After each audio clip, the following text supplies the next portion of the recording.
It's timely, it's insightful, it's motivating, it's empowering. It's Time with Fred, your inspirational broadcast with host Fred Gaddy. So thanks for tuning in to another edition of the Time with Fred podcast. This is a podcast that challenges paradigms and mindsets that hold us back.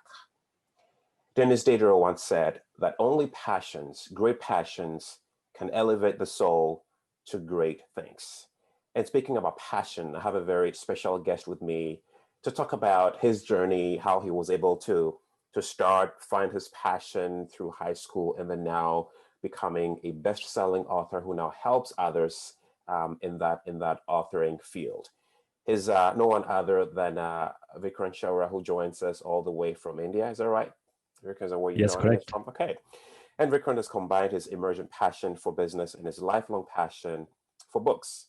He's helped hundreds of CEOs, founders, owners, motivational speakers, coaches, entrepreneurs, doctors, scientists, and people who are passionate in their field in making an impact globally, building authority to their expertise, and ultimately adding value to people's lives, despite not having time and skills in writing. Vikrant, thank you so much for coming on the Time with Fred podcast today. Thank you so much, Fred, for having me. I'm really excited Absolutely. to have a Yes. conversation with you. Yes. So, Vikrant, oftentimes when we read about, when we read the bios of our guests, right, it sounds so flamboyant, very flowery, but they didn't just end up where they were at the time, right? They had to go through Mhm. several loops. They had to go through their own personal challenges, overcome a lot of Mhm. obstacles in getting to where they're at today. Of course, you're here, as a best-selling author, consultant, helping several people. You're helping scientists, engineers, entrepreneurs get into that, get into that field of writing. But how did it all start for you? Did you just happen to end up where you are, just helping people, or just tell us a little bit about how this journey looked back, maybe a few years back, growing up, Mm. and how you decided to end up where you are today. Sure. It started when I just graduated from high school, and my dad asked me, "What do you want to become in your life?" And I had no idea at all. All of my friends, they were taking an admission in engineering college. Hmm. So I just told him, like, okay, I want to be an engineer, because I didn't want to sound fool or idiot that I still don't know at the age of 18 or 17 that I still don't have figured out that what I'll be in my career, or what I'll be doing in my career or in my life. And in India, if you know that if you're not a doctor or engineer, you're a big time failure. Right. And of course, all of my friends, especially the close friends, they were taking admission in engineering college. So I told him, like, okay, I'm going to be an engineer. My dad, who was in military, who was in army, he didn't have that much money to pay for my college fees. So he sold his lands, and he got my admission in engineering college. So within just 3 or 4 months, like, I realized that engineering is not for me. And somehow, like, I was going through it. I was not liking the lectures. I was not liking even the labs, the practical labs, because everything was too theoretical. And I'm kind of a practical guy, logical guy, and everything was too much theory. I was just, of course, roaming around with my friends in college, making some new friends, not at all interested in college lectures, right? And in the third semester, I read a book in my college library itself. I found a book by Robert Kiyosaki, Rich Mm-hmm. Dad Poor Dad. Rich Dad Poor Dad, yeah. And I read that book. In the very same day, I just dropped out of the college. I never came back. I never went back. Okay. And because that book gave me the perception, like a new perception about finances, about life. So I just dropped out, and I wanted to do something of my own in my life. And of course, it was really difficult for me, because when I told my dad that, okay, I have dropped out, uh, I saw him crying for the very first time. So it was kind of a very painful for me, but still I had to stick with the decision, because I knew that what is right for me. So I started a business, right? I don't want to talk about it because that's not relevant, but I started a business, and within 6 months, I ran out of the money. I borrowed some money from my family, friends, relatives, and within 6 months, I was I had no money at all left, and I was in financial debt at the age of 20, and I had to shut down that business. And now I'm in this situation where I was in a one-room apartment, didn't have money to pay the bills or rents, with a broken laptop with a 2G internet speed, and searching on online that how to make money online. And then I figured out self-publishing. So I had nothing to do, so I just started writing my book. Okay. And I found a pen name, I found a niche, I started writing a book. And then somehow within 21 days, I wrote my first book. All day from morning to night before I sleep, I was just writing everything. And of course, English is not my first language. So I had a terrible writing skills. So somehow, but I completed the manuscript. And my girlfriend back then, who was really great at academics, she helped me with the proofreading. She fixed all the grammars and all the things, and somehow made the book uh, like kind of a looking professional. And then I published that book. Now she's my wife. So somehow I published the book, and within the first month, I made around $27, and it was the very first income which I made online. So I still remember I was jumping on my bed in night, and then I figured out like, okay, like this is how does it work. I published another book the next month, and this time I also did some marketing. I was looking for all the things, right? How to market the book. And the second month I made around $440. Right now I knew that exactly how does the process looks like. Okay, things started changing when people started reaching out to me that, hey, how did you write the book? How did you publish the book? So I started offering my Facebook friends, like who were entrepreneurs, some consultations and coaching, right? With that, like I started helping them like turn their ideas into a professional looking book. And of course, in the process, I helped hundreds and hundreds of my students become a published author. But things again started changing when some of my students, they started reaching out to me, like who are entrepreneurs or consultants or who have the business going on. They said like, okay, everything is good, your coaching is good, but we don't have the time to write the book, or we don't have the skill set to write a book. Can you please do it for me?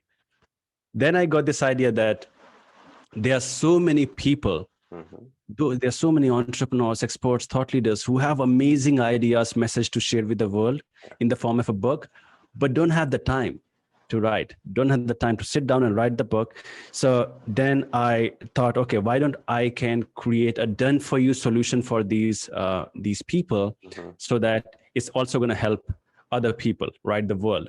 Because I believe that the book can really change the world. It has certainly changed mine, right? That one book gave me a direction in life, and this is where I am right now. So I decided that, okay, I'm going to be creating a done for you solution for people. And then I assembled a team of book writers, editors, publishers, marketers, and then created a done for you solution, and have started helping all of these entrepreneurs, thought leaders, coaches, consultants in turning their ideas into a best-selling book within just 6 months, right? So they just start working with us. We have a team of writers who interview them, understand their book idea. So there will be just 1 or 2 interview sessions every week. And we write the book. We not only write the book, we do the editing, proofreading, we do the cover designing, interior designing, we get the ISBN, we publish the book, we market the book, get sales, get reviews, we make sure that the book becomes #1 bestseller. All these things, we do everything done for you. And this is why this is what it distinguishes us from the other people. So yeah, this is how the journey looked like. So answering your question, I never knew 10 years ago that this is what I would be doing. But of course, like this is a journey, like you have to overcome all the obstacles. Yeah. And then you will be able to figure out, right, that what you will be doing in the life, right? And I don't know like what I'll be doing after 10 years. You have to take action, right? That's the key. Absolutely. The first thing you mentioned was that in your culture, if you're not a doctor and lawyer, you're failure. I mean, growing up in Ghana, I can relate to that culture, because most parents, would expect their kids to be one of those to follow, right, to pursue one of those professions, right? Either you're a doctor or a scientist or a lawyer or an engineer. And if you didn't fall in any one of those buckets, you're considered a failure. So if you didn't do anything in school other than those three, you're not smart enough. But conventional wisdom has taught us that, it's not, you don't have to pigeonhole yourself, right? There are so Hmm. many skills and talents that we're born with, and it takes a lot of courage to be able to pursue those Mm. talents and skills, even if they're not, part of what popular opinion thinks. But he also mentioned that at 18 years, he felt like if you didn't know, what you want to do, you kind of felt out of place. But I'll just say that even today, I've met, a lot of 30, 40, 50-year olds who don't even know what to do with their lives, right? So Mm. it's that self-exploratory journey is one that it's that's exactly what it is. It's a journey, right? You got to keep finding and looking until you find that exact. It may take someone maybe what 5, 6 years, but for some it's later on in life. I know quite a lot, and Mm. we've read books, right, of people who didn't quite find. Colonel Saunders, KFC, didn't start KFC until after 65 years old, right? Yeah, So right. sometimes it takes a lot, and for you, another thing that really inspires me is when you read that book by Robert Kiyosaki, a book I remember, a book I found on my late grandfather's bookshelf, Norman Vincent Peale's Power of Positive Thinking. And that's really what Mm. radicalized my life, right? So we all go through life and we find that one thing, whether it's a book, whether it's a person, whether it's a message, or whatever it is, that one thing that turns our lives around. And for you and I, thankfully, it was a book, and that's exactly what you found yourself helping, others share their story. When you wrote that first book and made that, measly $29 for a lot of people who may be listening or may have found themselves in a situation or may find themselves in a situation like that, may think, well, gosh, I mean, $29. I mean, I'm a total failure. You're right. I was expecting to make, maybe thousands or maybe sell, a couple hundred books, right, in the first Hmm. month or whatever. But for you, it did the exact opposite. It didn't discourage you, right? It actually fueled your passion to write Hmm. that second book. It didn't discourage you. Why was that? Why didn't you feel discouraged? Why didn't you say, gosh, this is only $29. Maybe I wasn't called to write a book. Maybe let me go pursue something else. But you went ahead and published that second book, and you've been in that business, and today it marks what you do. Mm. That's really what you do, right? How does one view that? Maybe we want to do something in life, we want to pursue something in life, but we start and all we get is a measly return. The return is not as big as we expect it to be, and for a lot of people, that's where they stop. But for you, it Mm. didn't stop you, right? It rather inspired you to continue. How do you overcome, or how did you see that not as a failure on your part, but as an opportunity to go back and do it again and do it again, do it again and do it again and do it again? Awesome. So I realized that it's all about the perception. Mm, Means same thing can happen with two different individuals, and one person can use the same incident to make really great yeah. things in his life, and one person can sabotage and go downwards in his career or in his life, right? So it's all about the perception. There could be situation like maybe 10 years ago, if I would have thought, okay, $29, I can't even pay my bills, right? How, like, why would I do it? Why would I invest another several days, like 24 hours, just starting writing another book, and then we'll be able to, I'll be making another money, like maybe $29 more or $30 more, maybe $100 more. How it's going to affect my life? The thing is, like, I saw is I started making progress.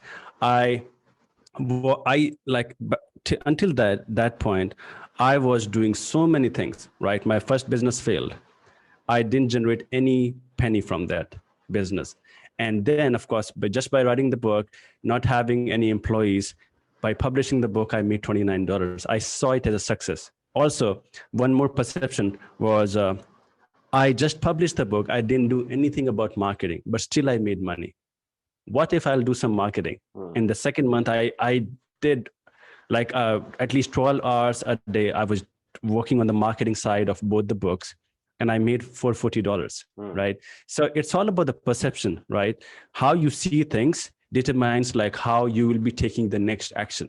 And the next action which you will be taking is going to determine that how, whether, of course, it could be a success, it could be a failure, but at least you need to know the answers, whether this is right for you or not. Maybe in the first business which I started, if it would be generating money, maybe I would be into another direction. But this thing worked for me.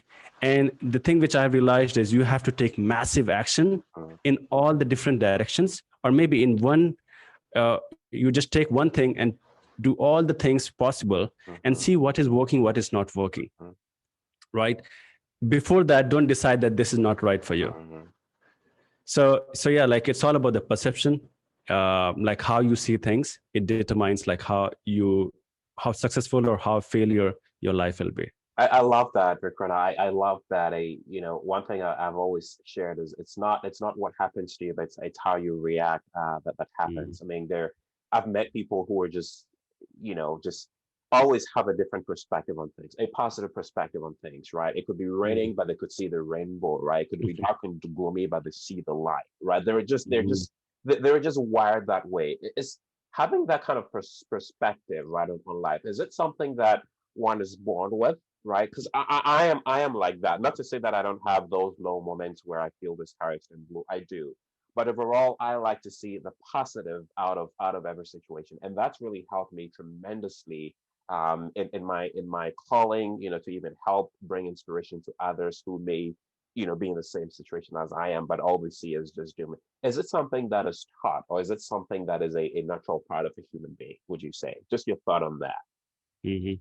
So I've seen, and of course, I've studied so many research as well, that most of the conditioning which happens to you, or whatever your subconscious, the way subconscious mind works for the entire lifetime, it will define in the first 7 years of your life. The way how your parents treat you, the way how your relatives, how your neighbors or the kids which you play with. Of course, it definitely work on the subconscious way, right? So initially, like, of course, you will feel that it's not in your control. And I was like that as well, right? I belong to a middle class family. They always used to say that, like, you have to save money. You can't think big. You have to go into only this direction, doctor, engineer, or nothing. So, but still, that doesn't mean that, like, even if people say, or scientists say that, in 7 years, like, your subconscious mind is completely done, or it's ready, that still doesn't mean that you can change it. Of course, it can change time. It can take time. And to change it, like, you have to read, maybe you have to read books, you have to listen to some of the podcasts which you are talking about, you have to read so many case studies, like how people from the same situation where you were, or maybe worse than that, still somehow they overcome that and became successful in their life. The more you will see these things, these success in your life, like rags to riches, you will start seeing the effect in your subconscious mind that, yes, it is possible. If that person can do it, okay, that person can also do it. If that person can also do it, then I can also do it. And the constant learning, right? Your curiosity, right? The way you see, okay, let's see. Okay, I'm testing this out. I'm working on it. Maybe it can fail. Maybe it can succeed. But you just have to figure it out. Yeah. Seeing, like, having this kind of a curiosity mind, let's figure it out. Let's see if it works, or if it doesn't. Yeah. Right. Yeah. And then it completely changes the game. Like, you don't see things like, okay, success or failure. You see whether it works or not. Okay, it doesn't work. This is a success. Yeah. Now I have to again figure out another way which can lead me to the right direction. Yeah. And it takes every bit of intentionality, right, to be able to change. And that's really what this podcast is all about. It's about changing those deep-seated paradigms and mindsets that hold us back. When we started, you mentioned that, English is not even your first language. For some, right, that alone is a self-sabotaging thought that would stop them in their tracks. But here you are, in spite of that obstacle, you're here coaching entrepreneurs, you're coaching doctors, you're coaching people who've who've excelled in the field of academia, right? Mm, It didn't stop you, but he used that as a stepping stone. And I think, Vikram, that's where a lot of people find themselves stuck, right? They may see mm, those shortcomings, whether they may be visible or invisible in their mind, internal, whatever those narratives are. And immediately they form those limiting beliefs and they're not able to overcome. But you talked about something that I think you know is really important for someone listening to this podcast today to hear. Maybe there's someone listening who may have found themselves in that position and may have allowed some of these self-limiting beliefs or narratives to stop them, right, from something that they should be pursuing, right? And it's not easy. We understand that it's not easy. You're going to have those naysayers. You're going to have all those voices telling you the reasons why you cannot. But having that right perspective, and you call it perception, which I think is powerful. But persistence too, I think is important because you didn't stop at book number one, right? Even though it brought mm. in 21 hours, you went ahead and wrote book number two, and then on and on and on, and then here you are in that field. So, talk to Mm. us about persistence, right? Why we shouldn't stop when the first attempt doesn't work, why we need to go back and keep trying and until we get to where we need to get to. Certainly that works for you, and that's why you're where you are today. How powerful or how important is persistence in the pursuit of our dreams? So I guess several years ago, like I read this quote, one life, one shot, and I Mm, don't believe in it. I really don't believe in it because I believe that one life, infinite shots. mm, So you can't say that, okay, let's try this. And if you don't see the results, then that's the one shot. And now I'm a big time failure. I'm a failure for the entire lifetime. This doesn't work like that. Life will again throw some opportunities for you, opportunities to you. Like maybe every day it will throw some kind of opportunity. You just have to see things. You have to see whether it is an opportunity or not, right? And you have to grab it, right? You just have to wait for it. And of course, maybe some situation can happen where like you are really down and things are not happening the way you think, but still, let's just wait. Life is again give you some another chance, and just give your best and start working on it, right? You can't just say that, okay, one life, one shot. You have to, maybe every day you have to try one more shot, right? And persistence, of course, it's extremely important because so many billionaires like out there, right? So many massive, like multi-billionaire successful people, they really believe in persistence. Like Elon Musk, right? He had failed several times, but still he persisted, right? And the way like you become persistent is, of course, there's so many tools out there like you can leverage. For an example, you can have affirmations, right? You can have vision board. You can write it down, like what kind of person you want to become after 10 years, and say today that, okay, I'm confident. Maybe I'm having a freedom in my life, financial freedom. I have a beautiful relationship with my all the people in my life, right? See it in kind of a present tense and paste it all over your walls, right? And this definitely helps you out, right? so No, so no, yeah, like one. sorry, go ahead. I was going to underscore what you said about that one life, one shot, and the quote I was trying to remember was this one by Michael Jordan, which I'm sure you've heard about, and it says, "I have missed more than 9,000 shots in my career. I have lost almost 300 games. 26 uh, times I have been trusted to take the game-winning shot, and I missed. I failed mm, over and over and over again in my life, and that is why I succeed." And I think that wow. statement there couldn't be more powerful there about that one life, one shot. And things like that, right, Vikrant, are some of those things that we buy into, and then we allow to form narratives, and then we can get past, right? Maybe we've heard our Mm, parents tell us, one life, one shot, you only live once, you only get the first opportunity, and after that, that's it. So we try and we fail, and oops, I only get one shot in life, and I'm not even going to try again. But the opposite of that is actually true. I just wanted to underscore what you just said. So please go ahead. Sorry for interrupting. It awesome. was just so exciting to hear that. Thanks for sharing. And also, yesterday I was reading about Usain Bolt, Yep. and I was amazed to see that in his career he has got, I guess, 9 Olympic medals, and but he ran only for 115 seconds, less than 2 minutes, right? Like, because of course, usually like these races are only 10 seconds or 11 seconds maximum. So in his entire lifetime, he has got nine Olympic medals, but for that he has got only one. He ran only 115 seconds, Wow. and he made around $19 million in his lifetime. Also, but the thing is that for that 2 minutes, he has trained for it for 20 years, more than 20 years, to perform better in those 2 minutes, right? This is what it is all about. Like, you, of course, maybe like some things will not work out, but see it as a training, right? Okay, so this is the training phase. Maybe for 3 months or 6 months or maybe 1 year, things will not work out the way you want it. But maybe the next year, it will exceed the way you were thought, right? So see it as a training, and it is going to, like, again, as we mentioned before, like, it's all about the perception. If things didn't work out for you, then see it, okay, like, this is what I learned from this thing, from this mistake, from this failure. Now let's find out another shot. Yeah, so this is also one more perception I had to share. I love that. And which brings me to the third and perhaps final P. It's interesting that everything here is a P, right? We talked about perception, we talked about persistence, and the third thing we want to talk about here is passion, right? How they all start with a P, right? Perception, persistence, passion. And you have passion, right? You in your bio, it's all about passion. How important is passion, right? We got to have the right perception about things. Number two, it's got to be persistence in following after our dreams.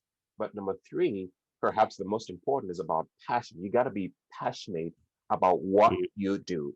How important is passion, and where does it rank when it comes to following after your dreams, Vikrant?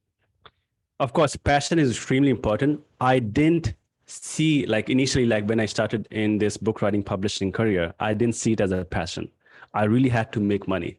Making money was my passion, right? And of course, after one point, when you see things like, okay, like after making certain amount of money, you really want to have impact in the world, right? So then I when I realized that most of the successful people, right, amazing people out there, and if they would be offering any coaching program for that, maybe they would be charging 6 figures for just 1 hour.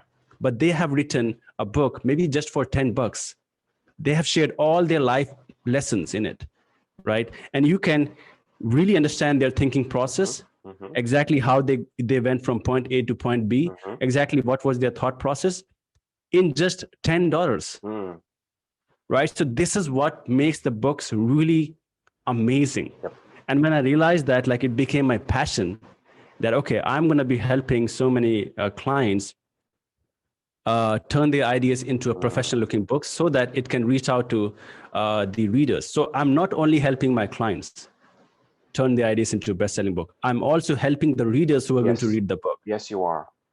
Right? So maybe, like, of course, don't worry if I believe that you don't have to worry. You don't have to get tensed that, okay, I don't have the passion. Okay, you just don't worry about it for now. If you're just starting out. In the beginning, maybe the passion could be just making money. Yeah. Maybe the passion could be feeding your family. Yeah. Maybe the passion could be really taking care of the bills. Yeah. That's fine. But once you start making some money, then you will figure out something, which is way more important than money. You will figure out, like, if you are really doing your work with honesty, and then definitely you will figure out something which can, through your work, you can find your passion. And once you know that passion, then don't leave it, start working on it. And of course, like, because money, of course, is important, but at the same time, like, the things which you do, the things which you leave to the world, like the legacy, is going to be remembered by the people. They will not say, okay, that person made this much amount of money. People don't care about it. People really care that how impact. It's the impact. What kind of impact did you leave in this world? It's the and impact. that could happen. Yep, and that could happen if you are really passionate about something. I love that. I love that. I love that. Because as we wrap up here, one question that I love to ask all my guests on the podcast is what defines them, right? And I've heard so many answers over the past year or so. But what is it that defines you? What is it that keeps you going? What is it that you'd say it's this thing that no one can ever take away from you? What is that thing? See, Fred, in my entire career, there are maybe in a week, 3 days I don't want to work. It happens with me as well. Even though I'm passionate about something, still maybe 3 days or 4 days I don't want to work, right? But I know that working is extremely important for me. So what makes me going is the accountability thing, right? 3 to 4 years ago, I realized that of course, being your boss has so many pros, but also has so many cons as well. You are your own boss. You can work whenever you want. No one is going to ask you, what are you doing? But what I have done in my life and in my business is I have accountability thing going on in each and every aspect of my business, even in my life. I've hired an accountability assistant. I pay her money so that she can track exactly what I'm doing every single day, right? For example, I have certain habits which I wanna master, right? For example, waking up at 5 a.m. I'm a martial arts practitioner.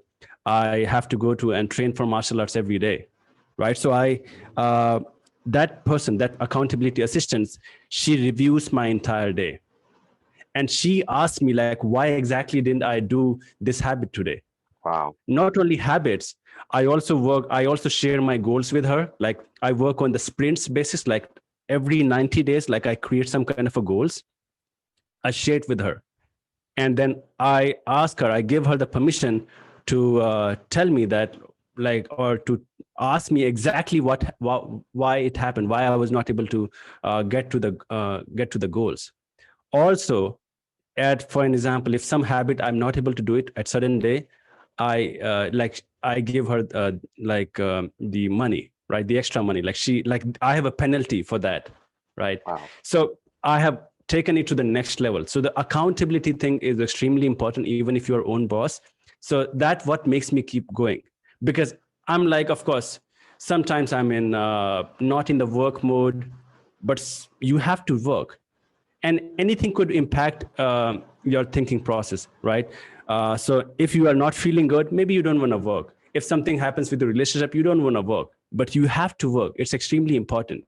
And to make it happen, to keep going, you like the thing which works for me, I have accountability in each and every area of my life, my health, my life, my waking up at 5 a.m., my relationships, my work. And in my work as well, like how do I work with my team? How do I work with my clients? How do I work with my JV partners? For everything, I have accountability. I want to see things clearly, that what exactly happened with me last week, which due to which I was not able to work properly. Or so yeah, this is what makes me keep going. Yeah, this is powerful. This is powerful. And if you're listening, you've been listening to my special guest, Vikrant Shaurya, CEO of bestsellingbook.com.